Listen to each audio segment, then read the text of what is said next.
প্রত্যেক বছর এই রমজান মাসে যারা রোজা রেখেছে আমি ইফতার দাওয়াত দিই। সেই ইফতার দাওয়াত দিয়েছিলাম যারা রোজা রেখেছে আমার এলাকায়, তাদেরকে ইফতার দাওয়াত দিয়েছিলাম এবং কিছু গরিব মানুষ আছে যাদের বস্ত্র উপহার দিই। আজকে সেই কর্মসূচি।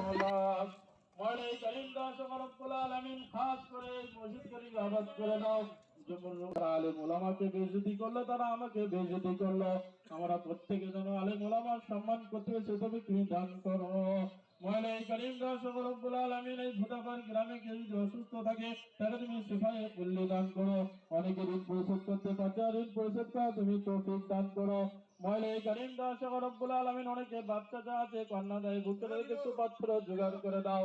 মওলাই করিম আলামিন খাস করে ঘোড়ারপাড় গ্রামেতে মিলেমিশে থাকা তুমি তৌফিক দান করো।